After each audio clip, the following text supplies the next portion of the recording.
couple of weeks after the Israelites were delivered from Egypt in 1446 BC, they went back to their grumbling ways. They complained about everything, from not having food to not having an earthly king. The Israelites rebelled against Yahweh and Moses. Yahweh punished the Israelites by making them wander in the desert for 40 years. During this time, Yahweh delivered the Mosaic covenant. This promise said the Israelites would follow Yahweh's laws and he would lead them. After Moses died, Joshua took over and led the Israelites into the Promised Land.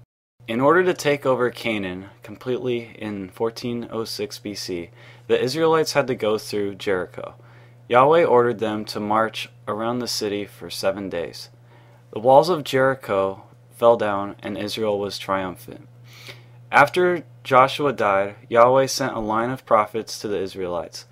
Deborah was the only woman to be both a prophetess and judge to the people.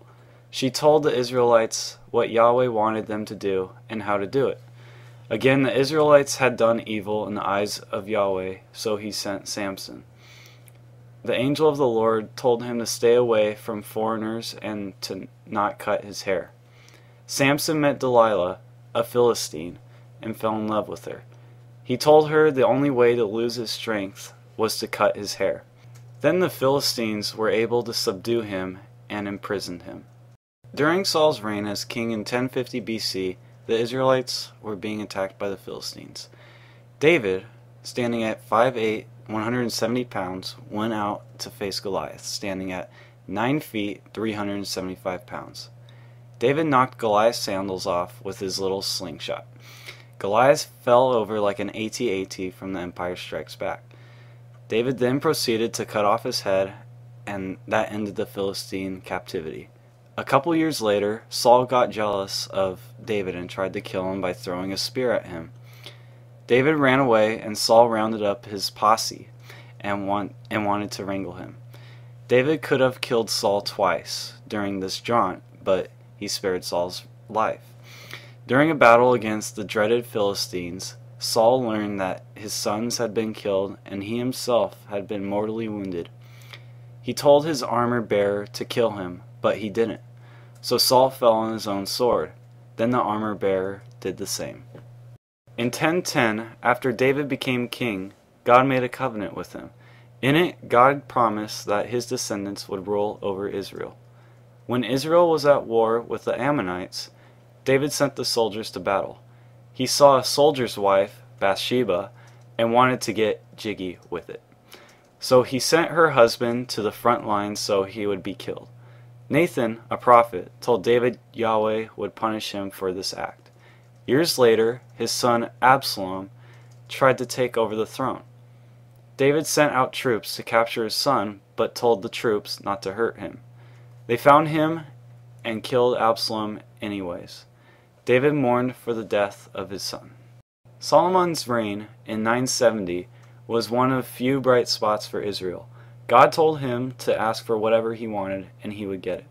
Instead of asking for money, cars, or women, he asked for wisdom. Yahweh was pleased at this and gave him riches and became wealthy. When Rehoboam becomes king, he tells his people that he will raise taxes. Israel rebels and kills one of his ministers. Judah remains loyal to Rehoboam.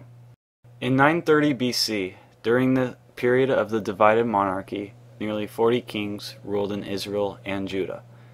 Jeroboam, the first king of Israel during this time, built temples to worship idols and other false gods. He also set up statues of golden calves that symbolized the worship of Baal. After the Jeroboam's rule, there were many ruling dynasties that were short-lived. The 10th king of Israel at this time was Ahab. He was a wicked king. He married Jezebel, who made it her goal to kill all of Yahweh's prophets. Ahab wanted Naboth's vineyard, who lived right next to him. Jezebel convinced her husband to order some men to kill Naboth. The prophet Elijah confronts Ahab about his sin and tells him he will die for what he's done and that dogs will lick up his blood. Later, Elijah multiplies a widow's flour and oil and makes her son come back to life. He then has a contest on Mount Carmel between the prophets of Baal and Yahweh. Fire comes from heaven and torches his altar that was filled with water. The people then acknowledge that Yahweh is the true Lord. In 722 BC, the fall of Israel puts Judah in danger because there is no country in between Assyria and Judah. Assyria conquers many cities and appoints Hoshea king of Israel. He then makes the mistake of trying to make an alliance with Egypt, and as a result has many of his cities destroyed by the Assyrian king Shalmaneser. Next, in 701 BC, Manasseh becomes the longest ruling king of the divided monarchy. But he did not follow Yahweh.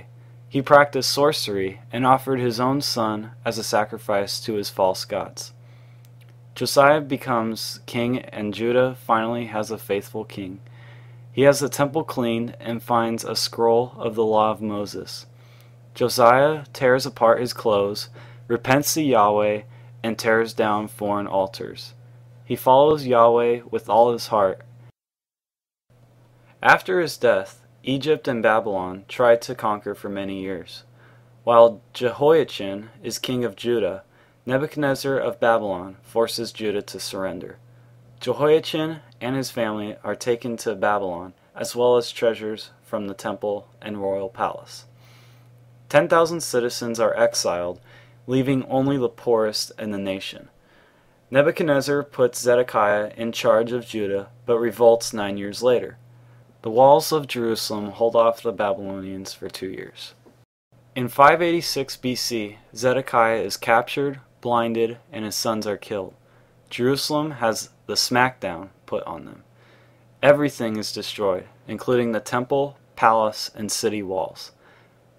The people of Judah remain in Babylon for the next 48 years until Cyrus the Great overthrows the empire. King Jehoiachin remains in prison in Babylon. Cyrus gave the captured people permission to return to Jerusalem in 538 BC, but most stayed in Babylon. Sheshbazzar leads the first group of exiles back to Jerusalem. Later, Zerubbabel leads another group back and tries to repair the temple. For years, the temple remains unfinished until Haggai and Zechariah encourage them to finish rebuilding it.